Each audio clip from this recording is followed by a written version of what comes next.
Gold trusted gold buyers. మీరు తాకట్టు పెట్టిన బంగారాన్ని విడిపించి ఈ రోజు ఉన్న మార్కెట్ ధరకు కొనబడను. ఇప్పుడు ప్రసాద్ బాబు గారికి 75 years. మీ ఆరోగ్య రహస్యం ఏంటి అంటే ఏం చెప్తారు? ఆలోచించొద్దు దేని గురించి కూడా. ఫస్ట్ నేను చెప్పేది అదే పని ఆలోచించొద్దు. హ్యాపీగా ఉండండి, కడుపు నిండా తినండి, అతిగా తినద్దు, అతిగా ఆలోచించద్దు. ఆలోచన ఉండాలి, అతిగా ఆలోచించద్దు. చాలు, ఇంకంతకన్నా ఇంకేం అవ్వకాల. దేవుడికి పూజలు, మెడిటేషన్ అవన్నీ వేస్ట్ అంట. దేవుడు నాకున్నాడు. నేను చేసిన హోమాలు, నేను చేసిన ఇన్ని అన్నీ కాదు. అంటే మా ఆవిడ ఉన్నంతకాలం పక్కన తను తోడు ఉండేది కాబట్టి ఇవన్నీ చేయించాను. ఇప్పుడు తను లేదు కాబట్టి ఇంకా అనవసరం, మనకి అవసరం అన్నది వచ్చేసింది. ఏం కోరాలి? అప్పుడే కోరలేదు, ఇప్పుడు ఏం కోరతాం? కోరికలు ఉంటేనే కదమ్మా కోరుకునేది. దేవుడి దగ్గర అప్పుడు వెళ్ళినా కూడా నేనేం కోరేవాడు కాదు, బయటకు వచ్చి అనేవాడు. నేనేంటి ఆయన ఏం అడగలేదు, మీరు అడిగినా అడగపోయినా ఆయన ఇచ్చేది ఇస్తారు. ఎందుకు చేస్తూనే ఉంటాడు. తను మెడిటేషన్ బాగా చేస్తాను. మీరు మెడిటేషన్లు, యోగాలు ఎన్నోసార్లు చెప్పేది. మెడిటేషన్ టెన్షన్ ఉంటే కదా, పీస్ఫుల్ మైండ్ కావాలనుకొని చెయ్యాలి, లేకపోతే ఎందుకు నేను ఆల్రెడీ ఎప్పుడు ఏం ఆలోచించను, ఇంకెందుకు నాకు అనేవాడిని. ఒకసారి పిల్లలు బాగా గొడవ చేస్తారు, బాబా వీళ్ళు గొడవ ఎక్కువైపోయింది, నేను మెడిటేషన్ నాకు డిస్టర్బెన్స్గా ఉందని, బాగా డిస్టర్బ్ అయిపోతున్నాడు.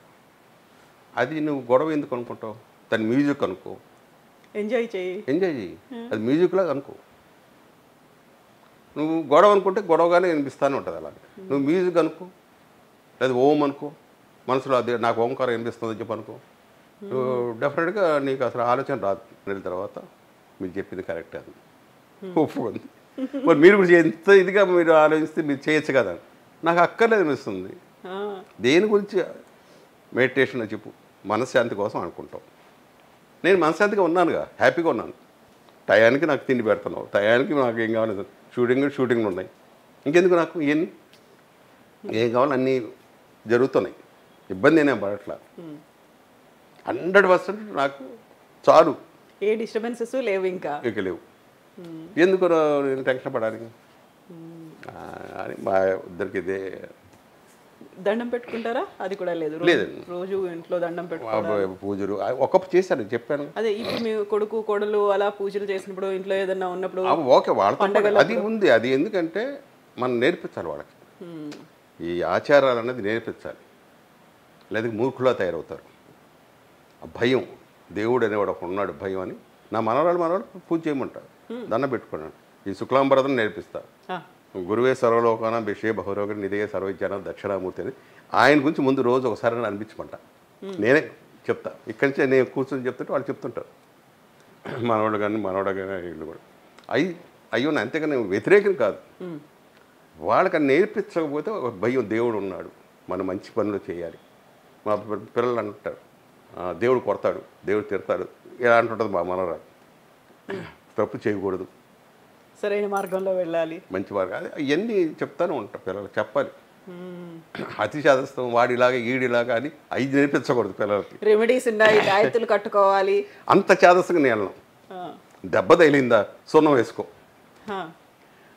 ఇమీడియట్ సున్నం వేసుకుంటే తగ్గిపోద్ది. బెస్ట్ ఇది.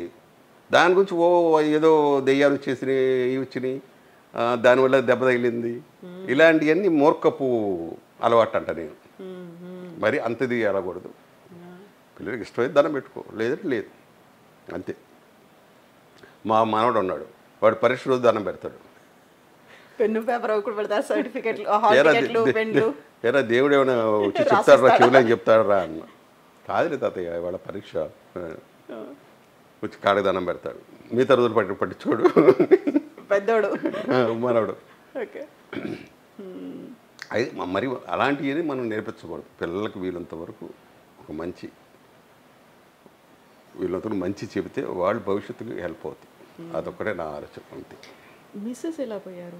Heart attack. మా ఇంట్లో అదొక శాపం చెప్పాను. నేను అదే ఇంకా నాకు బాకీలు ఉన్నాయి కాబట్టి నేను సేవ్ అయ్యా, లేదంటే అప్పుడు టబా అయిపోయినది. మా ఫాదర్ అది హార్ట్ అటాక్ స్పాట్, అంతే. మా మదర్, మా అమ్మ సెకండ్ డే వెళ్ళిపోయింది.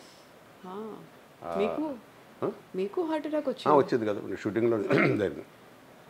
అదే చెప్పాను, మెలకు రాగానే ఎవరికి ఇంకా నేను బైక్ ఉన్నాను అనుకొని వీడికి ఉన్నాను కాబట్టి అబ్బాయి కోసం అది కట్టించాలి, మళ్ళీ కట్టించి వాడుకో, లేదా ఇల్లు ఉండేదే కాదు. ఇవాళ కోట్లు అది, అప్పుడు 5 లక్షలు కొన్నాం స్థలం వాల్యూ. మన తుళ్ళూరు అది ఇప్పుడు రాజధాని మంగళగిరి దగ్గర అలా పెరిగింది. అది అనుకోకుండా ముందే కొంటాం. ఇప్పుడు మనము ఎలాగో ఫ్యామిలీ గురించి మాట్లాడుకుంటున్నప్పుడు కొడుకు కోడలు, మీ వారసులుగా కొడుకు కూడా వచ్చాడు, అనుకోకుండా కోడలు కూడా ఇదే రంగం నుంచి వచ్చింది. బట్ వాళ్ళు సడన్గా మీరు ఎలా అయితే ఒక ఫుల్ స్టాప్ పెట్టాను అన్నట్టుగా వచ్చేసారు, ఫిల్మ్స్ సీరియల్స్ ఇవన్నీ వచ్చేసాయి, ఇంకా నా లైఫ్ ఇప్పుడు రిలాక్స్డ్గా ఉంటారు. మరి వాళ్ళు ఎందుకు ఉన్నట్టుండి సీరియల్స్ మానేశారు, సినిమాలు మానేశారు సడన్గా? నేను ఎప్పుడు కూడా నా కొడుకు చదువు పూర్తయిపోయిందా అడిగాడు, సినిమాలో చేరతానని. నీ దగ్గర ఏముంది చెప్పు ఫస్ట్, నువ్వు యాక్టర్వా కాదు, ఏమీ నేర్చుకోరా, కొన్ని కరాటీ గిరాటీ ఇలాంటివి నేర్చుకున్నావా లేదు, కొన్ని డ్యాన్స్ నేర్చుకున్నావా అది లేదు, ఎలా సినిమా యాక్టర్ అవుతావు అని ఫస్ట్ కనకాల దేవదాస్ గారు అని ఒక ఆయన ఉన్నారు, ఆయన దగ్గరికి వెళ్ళి నేర్చుకో. ఒక 1 year సంవత్సరం 2 years నేర్చుకో. ఆ తర్వాత నువ్వు ట్రై చేయి. నేను ట్రై చేయను, నువ్వు ట్రై చేసుకోవాలి. రికమెండ్ కూడా చేయనని చెప్పి లేదు, నేను రికమెండ్ చేయను. నేను చెప్తే ఇచ్చేస్తాను అనుకోబాకు, నీ టాలెంట్ చూసి వాడు ఇవ్వాలి అంటే. వాడు అలాగే చేరాడు ఈ 2-3 ఏళ్ళు. వాడిని అప్పుడప్పుడు మధ్యలో టెస్ట్ చేసేవాడిని, డైలాగు గట్టిగా చెప్తున్నావా, డిక్షన్ ఎలా ఉంది, జనంలో లాంగ్ నుంచి చెప్పాలంటే ఏ సౌండ్లో చెప్పాలి, దగ్గరుంటే ఏ సౌండ్లో చెప్పాలి అంటే చెప్పాడు. మాడ్యులేషన్స్ అన్ని చెక్ చేశారు. ఓకే, దారిలో పడ్డాడులే. ఇంకా అది ఆ తర్వాత ఏదో సినిమాలు 2-3 సినిమాలు వచ్చినాయి, ఏదో పెద్ద ఇది కాల సీరియళ్ళు అడిగారు, దాంట్లో అది వృత్తే, తప్పేం కాదు, చేసుకో, నీకు ఇష్టం ఉన్నవాడు చేసుకో.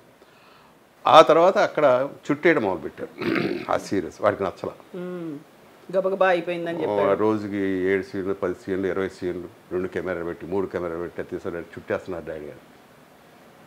నీకు ఇష్టం ఉంటే చెయ్యి, లేదు వేరే పని చేసుకో. అక్కడికి వెళ్ళామంటే మన పని ఆడు ఎలా చుట్టాడో మనకు అనవసరం, చెప్పింది చేసేయాలి. అది చెప్పింది మనం చేయటం అంతే మన డ్యూటీ, మిగతాయి మనకు అనవసరం.